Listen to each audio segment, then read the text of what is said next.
Welcome back to Real Family Secrets. Grab your snacks, get comfortable. The people in these stories had every chance to behave themselves. They just chose wrong. Drop a comment and be sure to subscribe. You're going to love it here.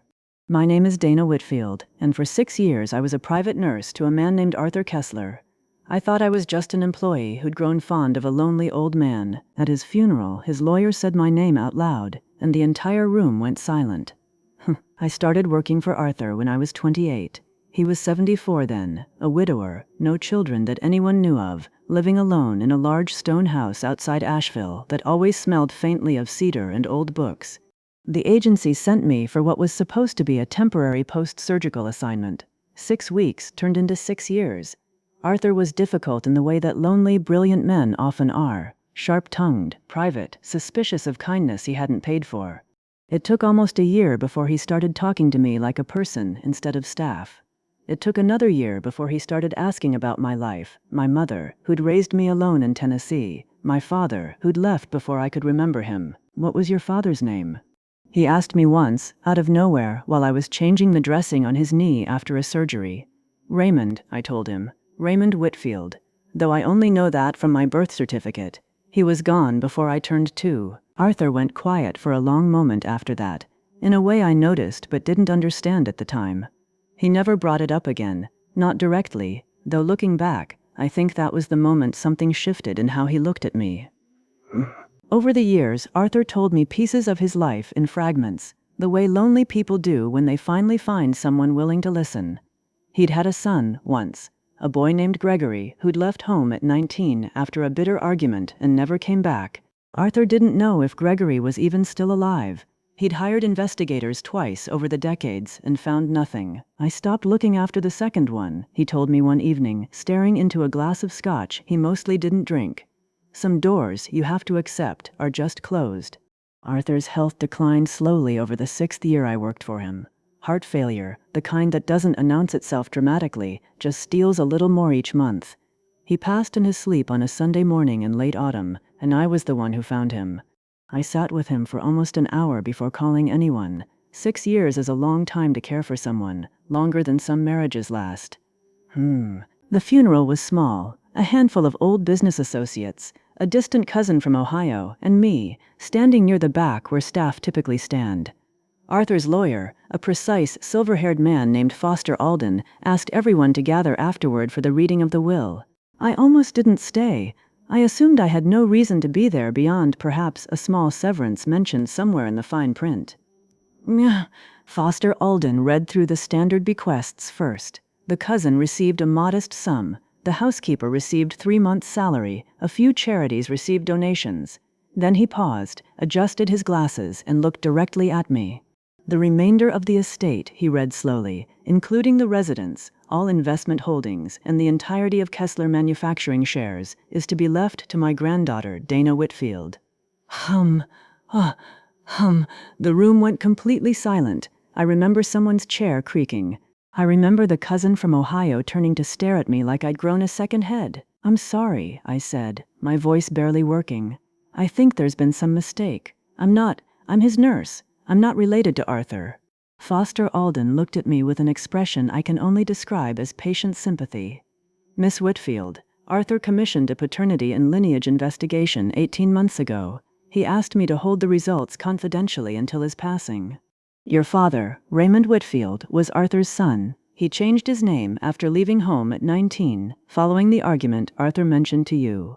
Raymond is Gregory." I sat down slowly in the nearest chair. 6 years. 6 years of caring for a man who was, this entire time, my grandfather, and neither of us had known it until near the very end. "Did he know?" I asked. "Before he died? Did he know I was?" "He found out 14 months ago, Foster said. "He chose not to tell you. He told me once that he was afraid you'd stop being yourself around him if you knew, that you'd start seeing him as an inheritance instead of a friend."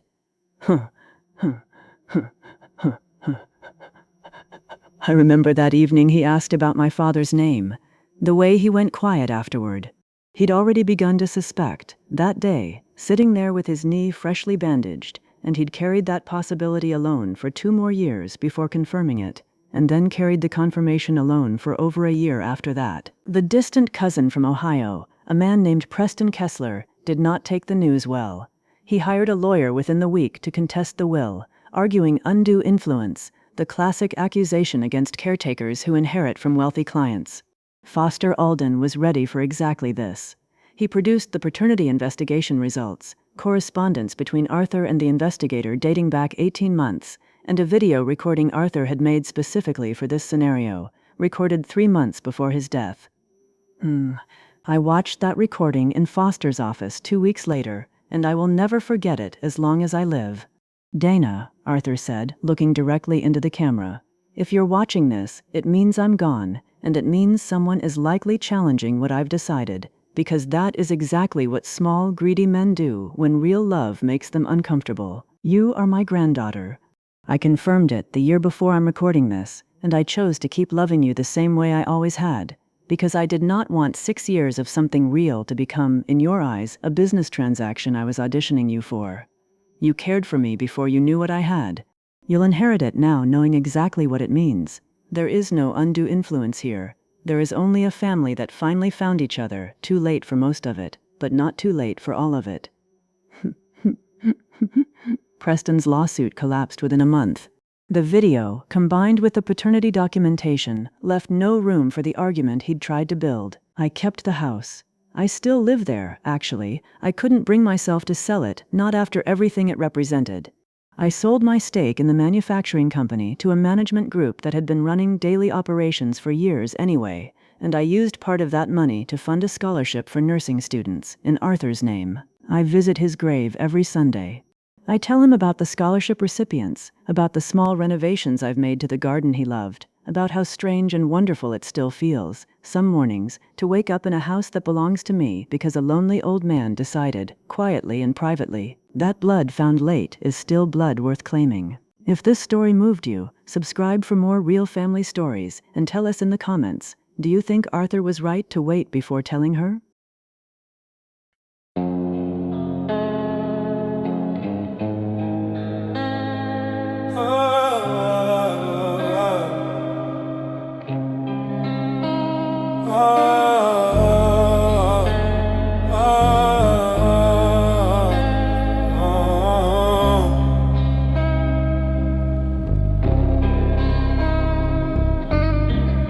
Glass stained by morning coffee, dashboard hums with distant voices, breaths echo, tension in my jaw. Loose bills, keys tangled, side pockets worn thin, phone chirps with questions I might never answer. Sun cuts through tinted regrets, plans rerouted, fingerprints on last night's receipt.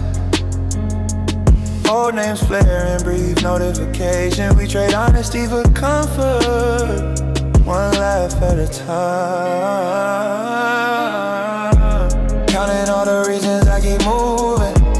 Borrowed peace burns behind plastic lenses. I frame each mistake with silence. My stride, stubborn glaze with intent.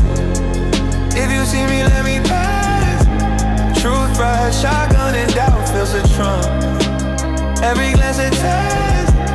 I'm just a story behind tinted glass. Rolling out, no map, no warning. No warning. New codes, old habits, jacket heavy with memory. She leans in with eyes that see through stunts. We laugh too loud, so her won't catch up. Promises undone by sunrise. Caffeine worship receipts for feeling spent. Empty benches and inside jokes. We keep moving before history gets too close. Eyes closed, engine whispers are there. Questions line the edge of tomorrow. Heard my own conviction in distant street noise. Sketches, routes the GPS can't find. Let the wheels spell out my secrets. Splinters of truth on passing signs. I'm searching for a reason that feels like skin. If you notice, don't look back.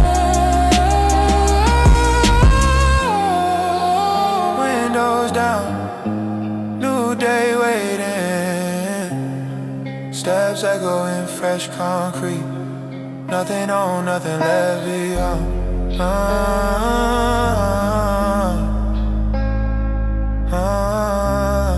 Just a distance and the will to begin.